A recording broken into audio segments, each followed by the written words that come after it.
Ahojte, po dlhej dobe natáčam video. Mám tému, ktorú som chcel rozobrať už veľmi dávno. Dneska som sa k tomu konečne dostal. Tá téma je v podstate ako zubné infekcie alebo zubná hygiena vám môže ovplyvniť vaše zdravie, ale hlavne ako alebo hlavne chcem hovoriť o tom, že v dentálnej praxi sú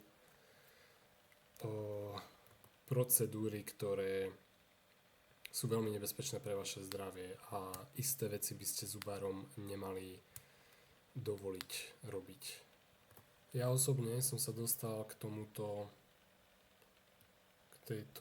tematike, problematike, mám pocit cez túto knižku Accidental Blow-up in Medicine Better Plan for Your Life od doktora Simona Yu. Toto je doktor, ktorý liečil vojnových veteránov z Vietnamu na antiparazitika a zistil, že vyliečil problémy, ktoré ako medicína nejakým spôsobom nespojovala s danými zdravotnými problémami, ktoré oni mali. Tu o tom píše vlastne skryté dentálne problémy a parazity alebo plesňové infekcie vám môžu ako zničiť imunitný systém. On tam v knižke popisuje 5 hlavných príčin. Dneska budem rozprávať iba o tej jednej, to znamená o dentálnych problémoch. Ale hovoril o 5 hlavných akoby okruhov, ktoré musíte dať dokopy na to, aby ste sa zbavili nejakých autoimunitných problémov, čož sú paraziti a plesňové infekcie, potom dentálne problémy, potom potravinové alergie a intolerancie, potom podvýživa, nutričná podvýživa, že vaša ako bunka nemá dostatok látok, ktoré potrebuje. A ten piatý, neviem čo bol, asi detox alebo niečo, neschopnosť ako detoxu alebo niečo také. To znamená, keď sa mám dostať k tomu hlavnému, čo chcem povedať v tomto videu, tak to je to, že nemali by ste dovoliť svojmu zubárovi, aby vám robil takzvanú endodonciu. To znamená, aby vám čistil kanáliky. Toto je veľmi nebezpečná prax, ktorá vám môže spôsobiť zdravotné problémy a hlavne, ak ona bude tou hlavnou príčinou, tak na to nikdy nikto nepríde, pretože medicína to nejakým spôsobom s týmto nepracuje. Medicína je totálne oddelená od zubárčiny a oni si moc nekecajú do svojich odvetví. To znamená, zubár si hrá na svojom piesku a ostatní doktori si vždy hrábu na svojom piesku podľa toho, na čo sú ako orientovaní. Každopádne endodované zuby sú veľké nebezpečenstvo pre vaše zdravie, pretože keď vám zubár vyberie kanáliky alebo vyčistí kanáliky, oni to nazývajú, že čistenie, tak čo vám v skutočnosti spraví je, že vám vyvrtá vnútro zubu, vyberie vám stavať ako nervy, vydensifikuje to a zaplní to nejakou vecou, nejakým plnidlom, dá na to korunku a ten zub v podstate umrie. Ten zub už nemá žiadnu tu mám pekne otvorenú stránku, ktorá o tom pojednáva. Ten zub už nemá, toto sú tie hlavné kanáliky, ten zub už nie je pripojený k krvnému obehu, to znamená nie je vyživovaný znútra. Tým pádom v podstate ten zub je odumretý, je mŕtvý a začína hniť.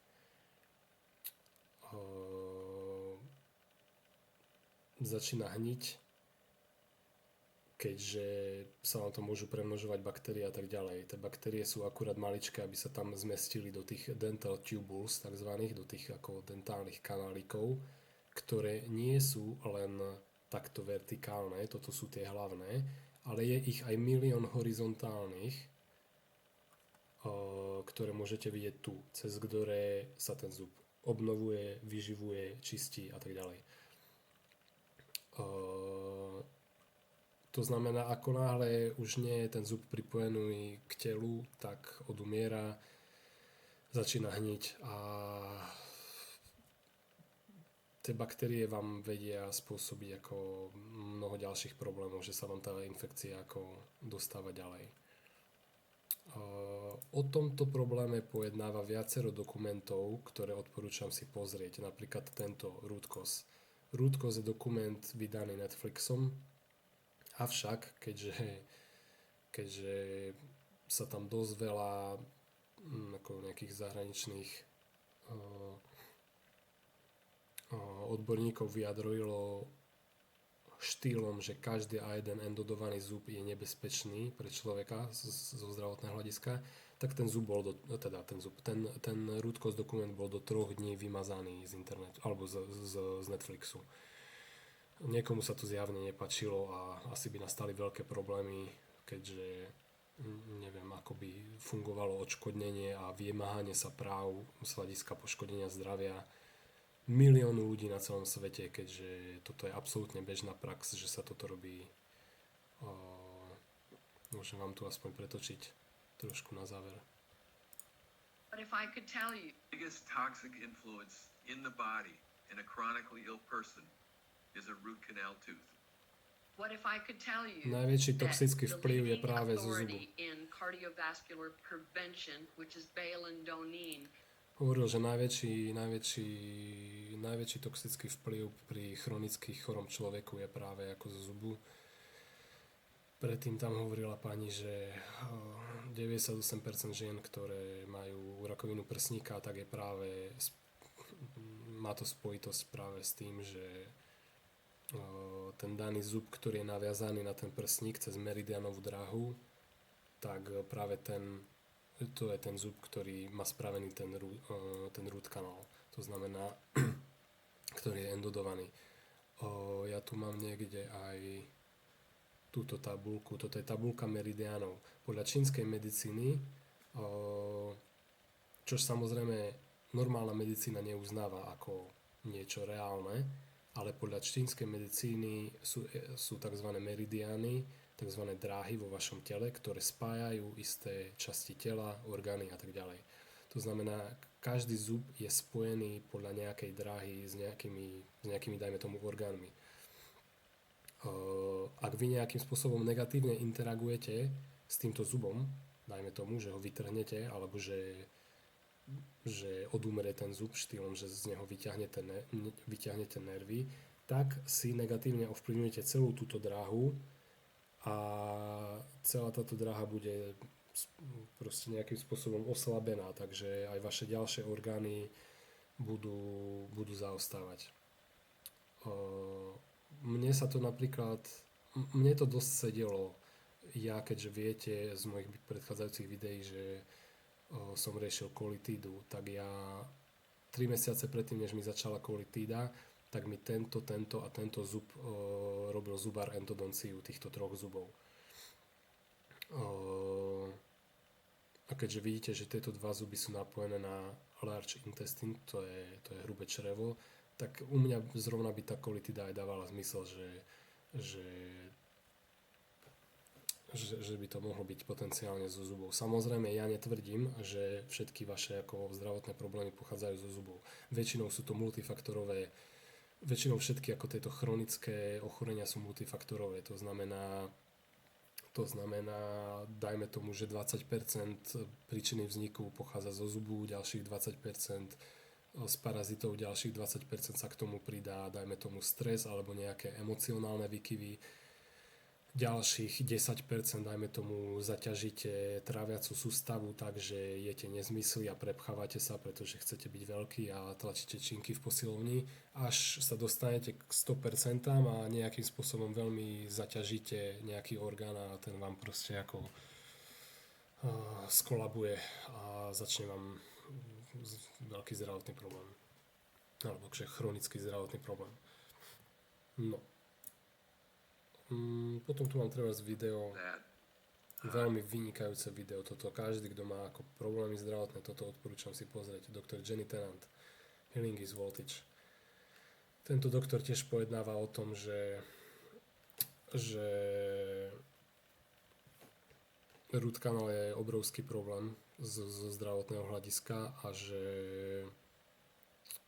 tým, že máte mŕtvý zub, tak sa vám zapaluje aj jawbone, to znamená kosť v sánke nejakým spôsobom, že sa vám rozširuje ten zánet. Hovorí tam o viacero veciach, napríklad tam spomína, že žiadny iný doktor nepovoluje, aby mŕtva časť tela ostala v tele, ináč môže nastať otrava krvi, dostanete nejakú chorobu proste. To znamená, preto sa amputujú rôzne časti tela, alebo vyberajú orgány, alebo podobne. Taktiež hovorí o tom, že jeden endodovaný zub vypína imunitu od viac než 60%. Neviem, nakoľko to je pravda, ale tvrdí to.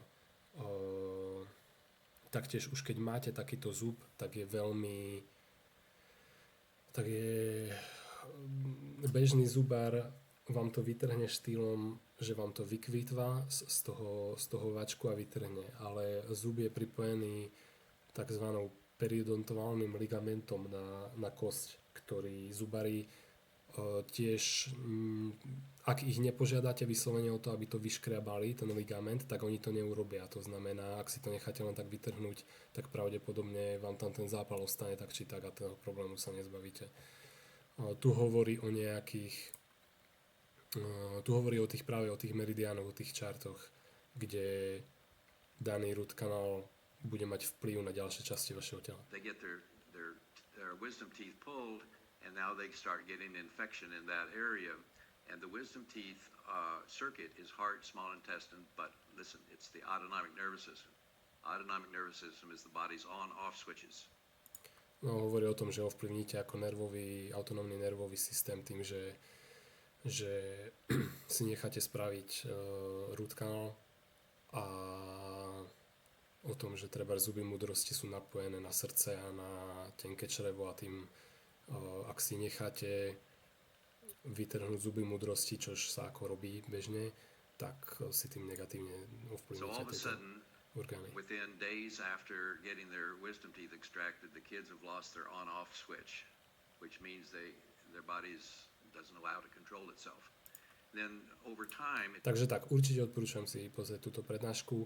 Ďalšia, tuto mám, ďalší zaujímavý dokument. Toto je perfektný dokument. Je urobený od nejakého austrálskeho zubára, ktorý presne hovorí o rizikách endodovaných zubov alebo endodoncie samotnej. Perfektne to popisuje, odporúčam si to. Ak sa vám nepodarí stiahnuť tento root cause, niekde to bude na internete, alebo môžete si to kúpiť, na Netflixe to už nenájdete, ale minimálne tento si určite pozrite. Rooted Original, The Dangers of Root Canal Procedures. Pustite si k tomu titulky, možno sa dajú, ak nerozumiete po anglicky, možno sa tu dá, nedá sa, počkať, automatický preklad.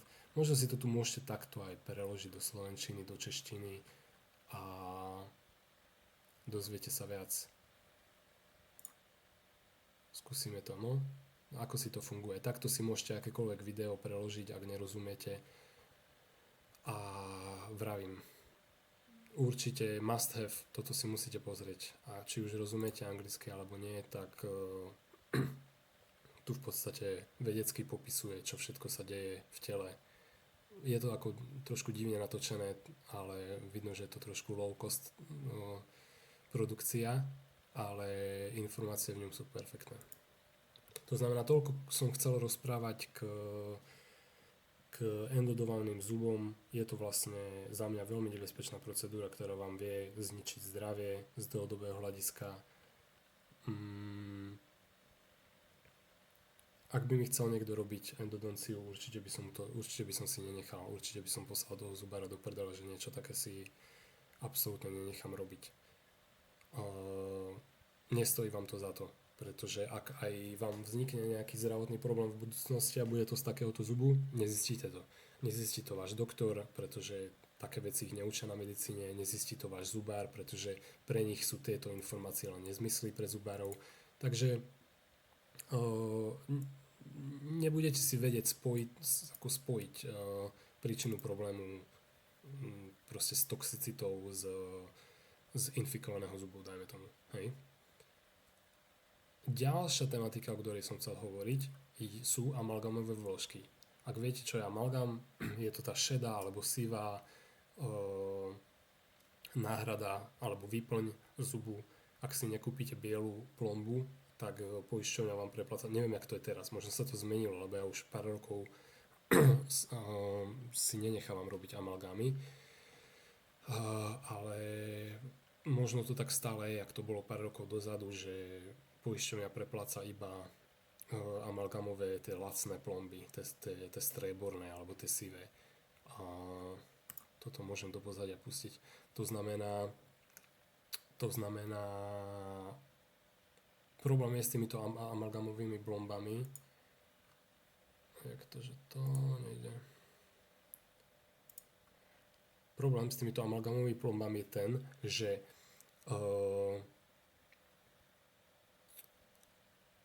50% amalgámu obsahuje ortuť. To znamená,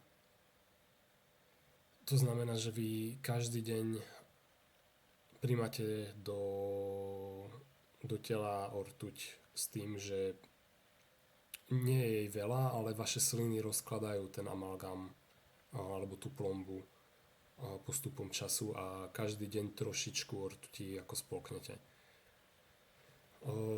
Toto je nejaký krátky úryvok z dokumentu Evidence of Harm,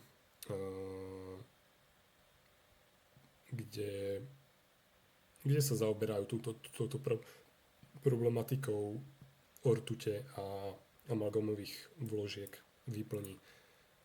Hovoria tam o tom, že zo začiatku existovala nejaká asociácia zubných chirurgov, ktorá tento practice, túto ako praktiku označovala za nebezpečnú, ale časom sa rozpadla tá organizácia a dnes už existuje nová organizácia, ktorým to vôbec, toto bola tá organizácia, ktorá to označovala za American Society of Dental Surgeons, to znamená americká spoločnosť dentálnych chirurgov, ktorá označovala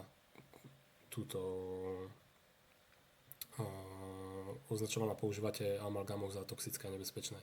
Potom neskôr sa rozpadla tá organizácia, vznikla nová American Dental Association. Im to už nevadí, oni sú s tým už úplne v poriadku, takže odvtedy je to bežná prax v zubarine. Pozrieme sa ďalej, čo tu máme. Toto je pekné video.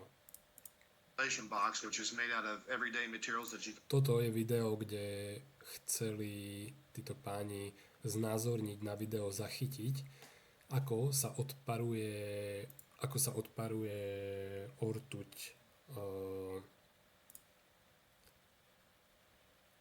z vašeho zubu v prípade, že vám ho zubar vrtá vrtačkou. Pretože jedna vec je, že ho polikáte každý deň v slinách, ale druhá vec je, že tú najväčšiu toxickú dávku ortuti dostanete zrovna, keď vám to vrtá zubar. Takže keď si ho chcete nechať vyvrtať, tak vtedy vás to otraví neskutočne extrémnym spôsobom. Tie výpary, ktoré z toho idú, tak vy to budete vdychovať a tiež sa to bude vám dostávať do slin a vy to budete ako polikať. To znamená, takto nejak sa pripravujú tí ľudia, ktorí idú robiť takéto experimenty, že kyslíkové masky si nastavujú. Ukazujú tam na tomto zábere, ako sa odparuje tá ortuť a ako vidíte, povolený limit je len nejakých 100 UK, neviem, či to sú mikrogramy alebo niečo podobné, nejakých jednotiek a pri vrtaní daného amalgámu 2483, čo je ako vysokotoxický level a oni to popisujú, že ako moc toxické to je a ako moc nebezpečné to je. Takže zaujímavé video za mňa. zase krátky úryvok z tohto dokumentu. Tu mám video, existuje, vo Švajčiarsku prišiel niekto s takzvaným termínom, že biodentistry, takže akože že biologický zubár. Oni vyvinuli nejakú smart techniku, to znamená Safe Mercury Amalgam Removal Technique, takže bezpečné odstránenie amalgámu. Ako technika bezpečného odstránenia amalgámu. Švajčiari vymysleli túto metódu a našli spôsob, ako odstraňovať tento amalgám bezpečne.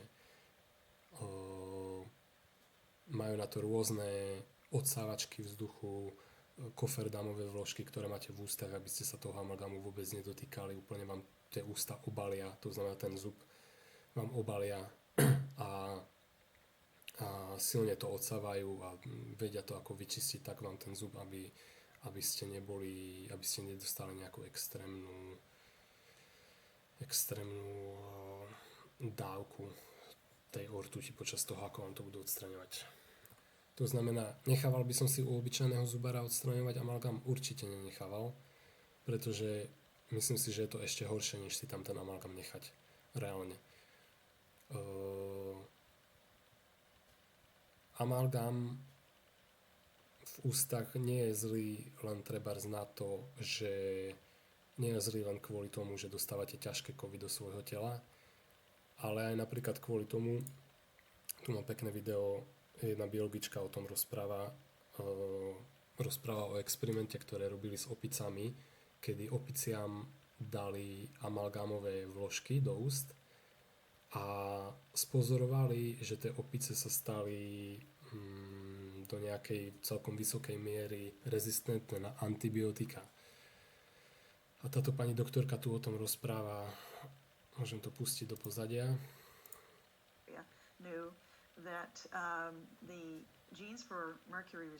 Že gény pre rezistenciu na ortuť sú nesené na plazmidoch, ktoré majú baktérie. Tie plazmidy sú nejaké ako chromozómy, ktoré si baktérie navzájom vedia premieňať medzi sebou. Rôzne druhy baktérií. No a tie isté gény, ktoré súvisia s rezistenciou na ortuť, sú nesené na tých istých plazmidoch, na ktorých sa uchováva antibiotická rezistencia.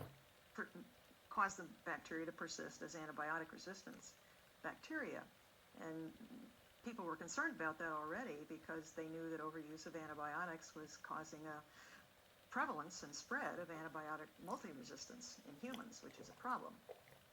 And we were interested in this experiment to see whether or not exposure of animals with their microorganisms. Veľmi zaujímavé video, to znamená, tiež je to nejaký ako dlhší dokument, mám pocit, toto je tiež nejaký kratší úryvok z neho.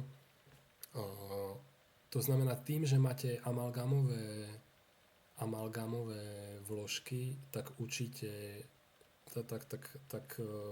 sa stávate viac rezistentní na antibiotika, lebo tie baktérie si to na tých istých plazmidoch, na ktorých sú tie informácie o rezistentnosti na amalgám, tak na tých istých sú informácie o rezistentnosti na antibiotika. Takže si tu tie baktérie medzi sebou premiešavajú a oni na nejakých pokusoch na opiciach to zistili. Takže veľmi, veľmi, veľmi zaujímavé video. Ďalší problém, ktorý môže nastať v prípade nejakých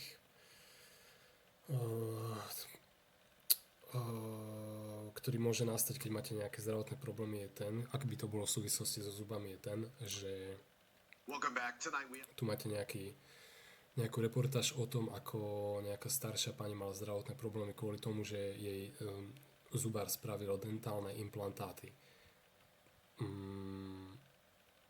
Totižto implantáty, ktoré sa robia z titánu, niektorí ľudia sú alergickí na titán, ale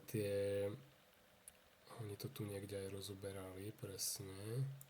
Môžem vám to pretočiť. Dental implants.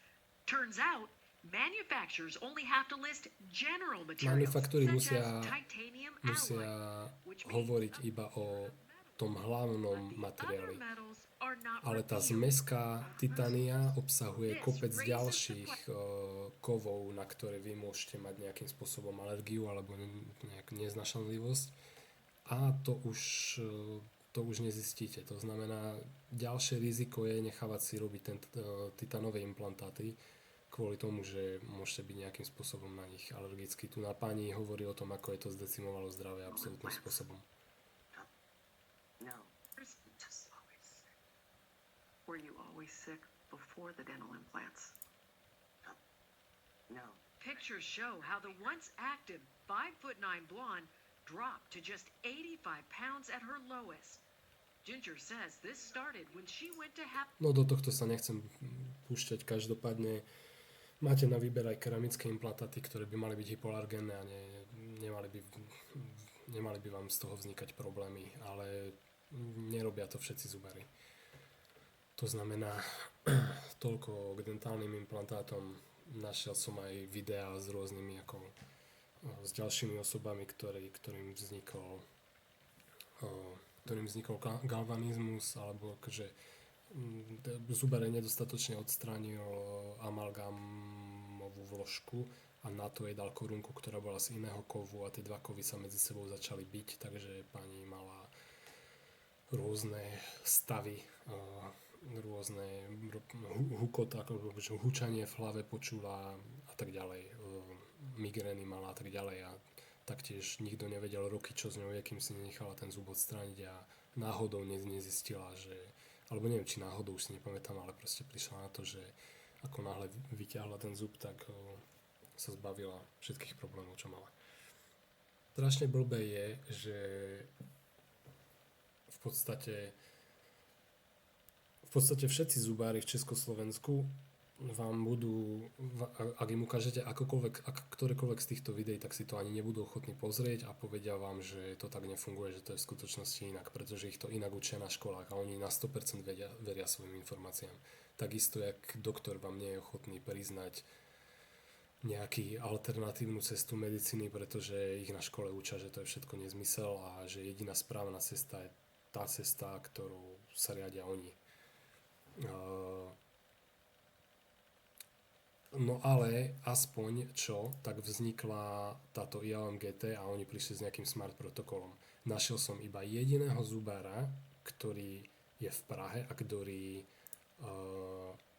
ktorý má certifikáty od týchto Švajčiarov a ktorý ako postupuje podľa nich z hľadiska všetkého, že aj keď si u neho dáte nejaký, ja neviem, aplikácia ozónu, treba, že on vám nepredpíše antibiotika, ten zubár, on vám proste vydensifikuje tú čelusť alebo tú oblasť proste ozónom. Alebo trebárs implantáty má iba keramické. Ak si u ňoho necháte spraviť bielu korunku, tak používa iba korunky, kde nie je nič zlé. Kde nie sú zlé látky, hema, tekta, bisfenol, nič z toho tam nie je. Ja keď som si zisťoval, už keď som našiel nejakú stránku s nejakým zubárom v Čechách a vždy sa tam chválili nejakým spôsobom, že používajú biokompatibilné materiály, tak väčšinou, keď som ich pýtal, aký konkrétny kompozit používajú, nech mi ho pošlú, tak väčšinou bisfenoly tam neboli. Ale tie ostatné látky tam boli. To je jediný zubár, ktorého som našiel, že používa kompozit, ktorý nič z tohto neobsahuje. Takže taktiež tento zubár sa zaoberá tým, ako odstraňovať amalgámové vložky. Tuto niekde, tuto je bezpečné odstránenie amalgámu. Ako bezpečne odstraňovať amalgámové vložky z tela. Vidíte, že používajú ako šialené veci. Ja som u tohto zubára sám bol, nechal som si 6 amalgámov odstrániť, nechal som si 4 zuby endodované vytiahnuť a ako som rád, že mu môžem nejakým spôsobom spraviť reklamu, pretože je absolútne chore, že iba jeden človek sa tomuto venuje v celom Československu. Zoberte si, akú vysokú percentuálnu šancu máte, že budete mať nejaké zdravé problémy so zubou, ak vám zubár bude robiť endodonciu zubov jeden za druhým, jak oni sú zvyknutí robiť. Veď to je úplne chore. Oni, aby bezpečne mohli odobrať amalgám, pozrite sa, aké masky používajú. To je, to je absolútne až vtipné. No každopádne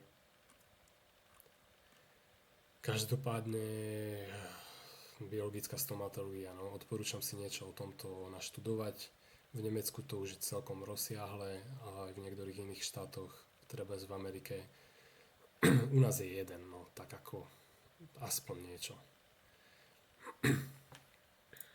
Ešte zaujímavosť musím povedať, že keď mi trhal tie 3 zuby, čo som spomínal, 4, 5, 6, tak zaujímavé je, že vždy, keď som odišiel od zubára, tak som bol úplne psychicky zdeptaný a zničený z toho, že aký hrozný zážitok to bol. Od tohto zubára, keď som odchádzal, tak som bol úplne že v pohode. Bol som vysmiatý, že OK, že dobrá robota. Na druhý deň to síce začalo brutálne bolieť a deň to bolelo, ale nepocitoval som žiadne, ako proste pekne sa mi to zrastlo, zahojilo, nemal som napuchnutú hubu, nemal som tam infekciu žiadnu, nepotreboval som jesť antibiotika kvôli tomu a tak ďalej, takže no ako odporúčam všetkými 10. Ďalej, o čom som chcel hovoriť, je o tom, že vy, ak sa chcete vyhnúť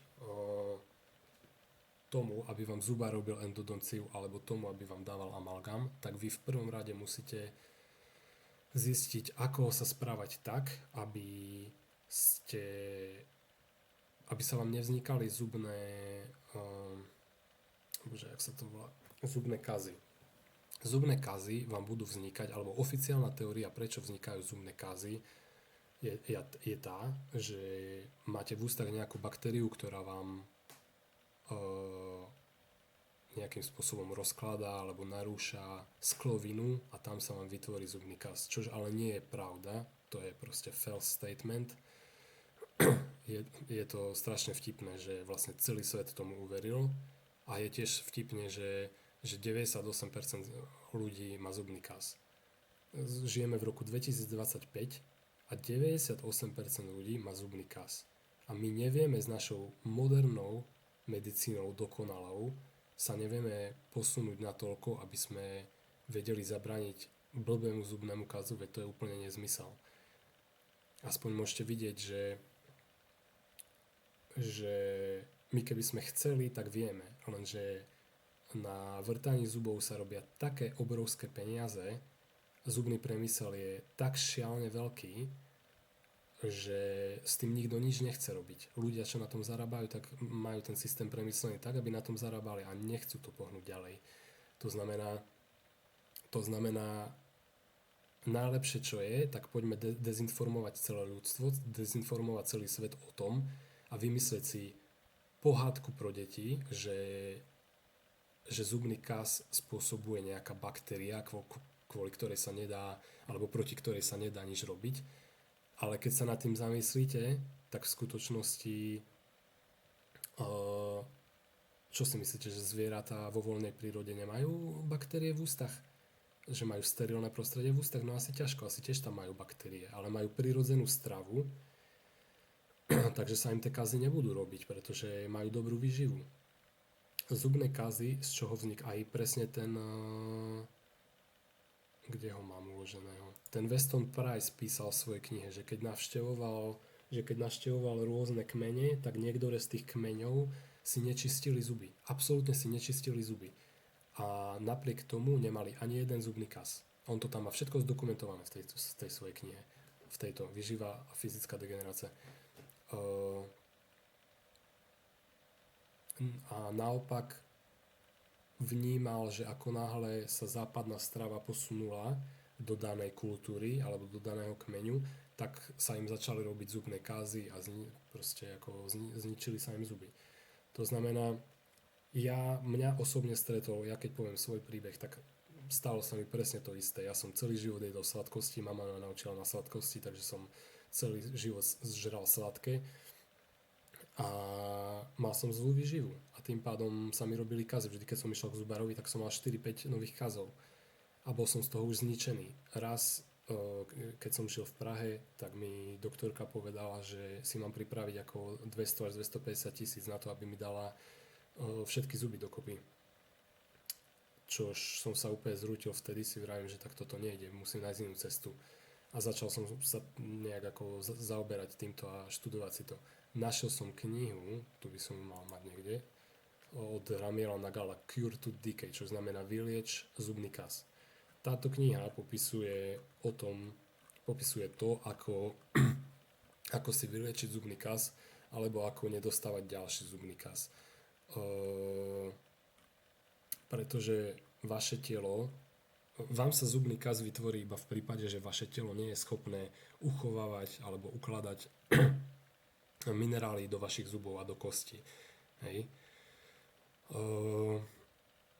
Čož môže byť ako z viacerých príčin. Buď môžete mať ako zlú nutriciu, to znamená, že žerete zlé veci, pizzu, cestoviny, hlúposti, ktoré majú nulovú nutričnú hodnotu a tým pádom vy nemáte dostatok minerálnych látok na to, aby sa ten zub vyživoval a obnovoval.